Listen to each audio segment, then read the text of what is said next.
La stigmatisation liée à l'avortement semble avoir la peau dure au Bénin en dépit des nombreuses actions de sensibilisation et plaidoyer menées par des acteurs de la société civile œuvrant dans le domaine de la santé sexuelle et reproductive. Une situation qui n'est pas sans conséquences sur la santé et la vie des victimes. Voilà pourquoi l'Association béninoise pour la promotion de la famille ABPF, créée en 1970, intensifie ses actions dans ce sens. Des efforts renforcés par l'arrivée du projet PACARD, un projet de lutte contre la stigmatisation liée au service d'avortement dans les communautés béninoises. Pour la petite histoire, j'ai été jeune champion sur le même projet où j'ai travaillé avec ma collègue Hélène. En tant que jeune champion, nous avons fait beaucoup d'actions et aujourd'hui, je suis tout heureux de travailler encore sur le projet en tant que responsable. Le projet PACA est un projet que nous avons piloté de concert avec les jeunes, notamment 2 jeunes champions LDC Marceline, qui ont été renforcés afin de mieux faire du plaidoyer et de la mobilisation sociale sur la stigmatisation liée à l'avortement.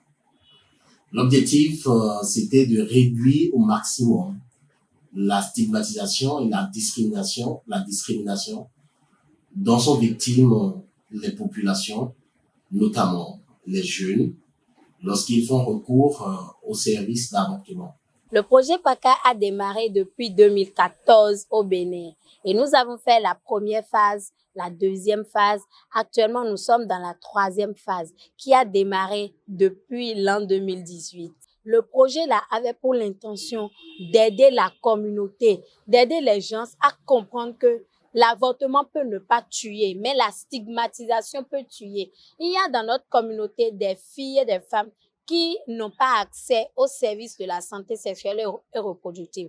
Donc, le projet PACA a un titre, plaidoyer et communication pour un accès plus accru des adolescents et jeunes aux services complets de la SR. Des informations dont peu d'adolescents et jeunes béninois connaissent, ce qui poussait beaucoup de jeunes filles enceintes à opter pour des avortements clandestins avec à la clé des décès. Le seul fait que l'avortement ne soit pas autorisé au Bénin, les gens vont se cacher pour faire les avortements clandestins, les avortements à risque chez des personnes qui ne sont même pas compétentes pour offrir le service. Et ça fait que plusieurs filles meurent, les femmes meurent. Il y a le taux de mortalité lié aux avortements à risque est élevé. Donc, lorsque nous avons découvert la fondation PACA qui finance des activités de lutte contre la stigmatisation, nous avons aussi postulé au Bénin comme tous les autres pays aussi qui sont dans le projet. Et quand nous avons été retenus, on a réalisé plusieurs types d'activités. On a initié plusieurs types d'activités dans le projet pour sauver les filles et les femmes. Nos actions étaient en partie sur les réseaux sociaux et l'autre partie, c'était des actions physiques où les jeunes allaient vers leur père. Alors, il y a eu des actions de renforcement de capacité qui ont permis d'outiller davantage les jeunes du mouvement d'action des jeunes et leurs animatrices et animateurs à mieux conduire les séances d'échange avec leurs pairs dans la communauté sur la stigmatisation de l'avortement. Autant d'actions qui portent déjà leurs fruits au sein de la couche concernée. Cela se remarque dans les propos des artisans, leaders religieux et acteurs de l'école, principale cible des différentes formes de sensibilisation. Estelle Kaké finalise la dernière retouche que son patron lui a confiée. La trentaine, cette jeune fille est apprentie couturière à Lokossa, ville située à plus de 100 km de Cotonou. Elle garde encore en mémoire le comportement peu exemplaire qu'elle et ses amis développaient il y a peu à l'encontre des filles qui avortent dans leur localité. Avant là, j'étais entre ceux qui critiquent nos camarades qui avaient des grossesses non prévues, quoi. Donc, grâce à ABPF, quand ABPF venait nous donner des conseils sur ces choses-là. Donc, moi aussi, je me suis engagée et je regroupe certains amis et je les donne des conseils. Je les parle, de ne pas faire ci, de ne pas faire ci, même s'ils ont avoir une grossesse non prévue là, de nous dire ça. Donc, comment on va se faire pour s'améliorer? On va le faire. Entre-temps, une équipe de l'ABPF, Association béninoise pour la promotion de la famille, est passée à l'Okossa et les mentalités ont évolué depuis lors. L'ABPF, je tiens à le remercier beaucoup parce qu'elle a beaucoup œuvré. De temps en temps, elle passe dans l'atelier pour sensibiliser les apprenants, donner leur la formation, comment se comporter, comment réagir envers ses collègues, comment respecter les parents aussi à la maison. Comment il ne faut pas faire pour tomber dans les problèmes de grossesse pour ne pas finir leurs apprentissages. Je pense qu'avec cela, mes apprenants aujourd'hui ont pris conscience et l'atelier est en bonne image. Ces résultats ont pu être atteints à l'Okossa grâce notamment à des pères éducateurs du mouvement d'action des jeunes du Bénin. Nous allons sur le terrain, nous faisons des plaidoyers auprès des cibles à sensibiliser pour la lutte contre les stigmatisations. Après ces séances, nous faisons un travail préparatoire et nous descendons sur le terrain. Et nous faisons nos activités de sensibilisation pour la lutte contre les stigmatisations liées au service d'avortement. Alors, après ces séances, nous faisons des séances de suivi, c'est-à-dire nous suivons la mise en œuvre de ce projet dans notre communauté ici à l'Okossa. Nous nous rendons sur le terrain pour faire des petites enquêtes pour savoir les changements qu'apporte ce projet. Les pères éducateurs sont encadrés par un responsable dans chaque ville couverte par le programme.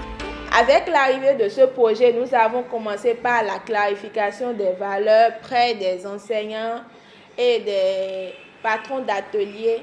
Donc c'est suite à cela que nous avons maintenant eu accès à ces jeunes pour pouvoir passer l'information sur le sujet. Donc, quand nous avons eu maintenant accès à ces jeunes, tant dans le milieu scolaire que artisanal, nous utilisons des outils de communication, des affiches sur l'avortement clandestin, des dépliants sur les avortements. Et ces dépliants permettent quand même d'informer la jeune fille sur le risque que représente cet avortement clandestin sur sa santé et sur son bien-être et sur toute la population en général. En dehors des artisans, le projet a également impacté le monde scolaire.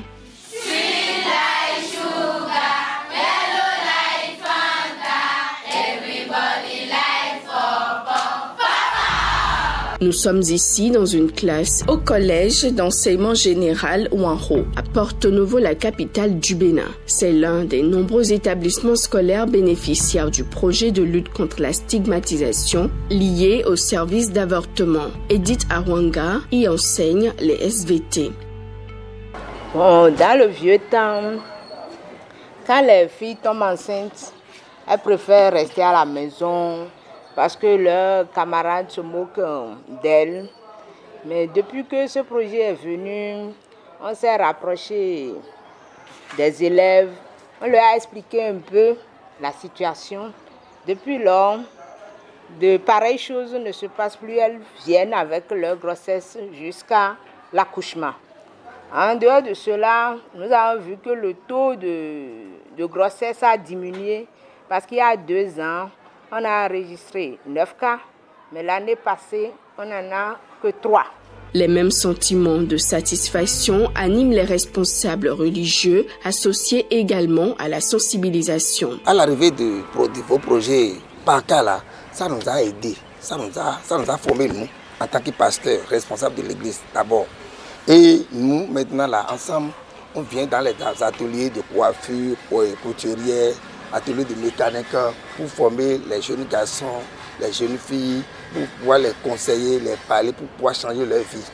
Et ça m'aide moi-même en tant que responsable de travailler avec mon église. dans la jeunesse, former les jeunesses pour que les jeunesses soient les jeunesses de l'avenir meilleures. Cap sur le département du Zou, à près de 125 km de Cotonou. Boycon, la ville carrefour, n'est pas restée en marge de l'initiative pilotée par l'ABPF. Sa ville sœur d'Abomey non plus. Ici, le niveau de satisfaction est très élevé, à entendre le proviseur du lycée Webadja d'Abomey, ex-lycée Mafori Bangoura. La disponibilité donc des agents par rapport à ce projet qui descendent 3 à 4 fois parfois dans la même année, juste parce qu'on les appelle ou bien eux-mêmes décident donc de venir.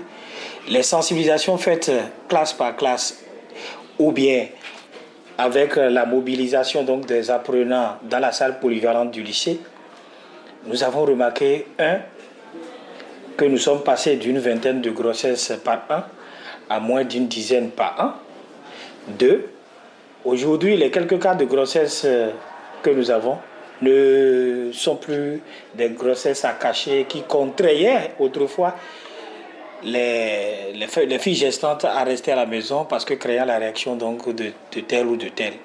Donc la personnalité de l'apprenant est protégée totalement en classe.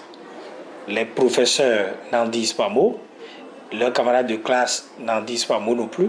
Donc les propos déplacés, les moqueries que la fille pouvait craindre, ces moqueries-là ne sont plus au rendez-vous et puis tout le monde est à l'aise.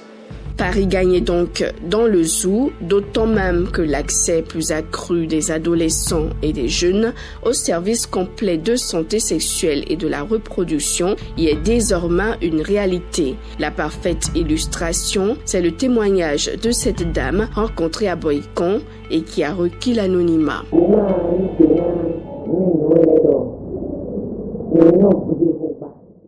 La loi au Bénin ne nous autorise pas à avorter, mais il nous arrive de contracter des grossesses imprévues. C'est ainsi que j'ai eu une grossesse, puisqu'étant mariée, je devrais satisfaire mon mari. J'avais déjà 5 enfants et je n'en voulais plus. Alors, je me suis rapprochée d'un centre de santé afin d'avorter. J'ai eu satisfaction car mes menstrues sont revenues. J'étais toute contente parce que, en étant enceinte, mes activités sont au ralenti car tout le temps je suis malade.